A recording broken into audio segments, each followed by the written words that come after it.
এই নামাজ যেরকম আমাদের খরচ আদায় করেছি, আল্লাহ পাক যাকে নিসাবে সাহেব করেছে, যার উপরে আল্লাহ হজ ফরজ করেছে, তাকে তো মওতের আগে পর্যন্ত হজ করতেই হবে।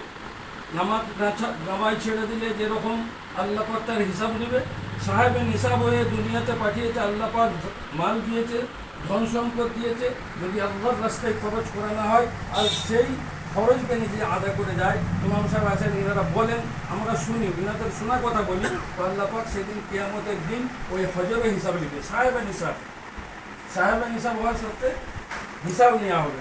আর যদি মাল না থাকে, আল্লাহর কাছে কাঁদতে পারি, দোয়া করতে পারি, যেরকম ইমাম সাহেবরা দোয়া করেন, ওলামায়ে দ্বীনের কাছে বসে, যেটা আমরা শিখি যে ঘরে বসে হজ হবে, সেটা কি সকালের নামাজের পরে 20 মিনিট আমরা বসে থাকলাম, টাইম শেষ হয়ে গেল, ইশরাক পড়লাম, সারাদিনের আল্লাহ পাক জিম্মেদারি নিয়ে নেবে, আর 2 রাকাত পড়বো, আল্লাহ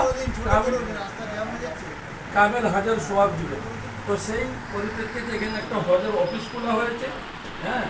আর যারা আমরা নিয়ে যাব, তারা তদন্ত করবে এখান থেকে।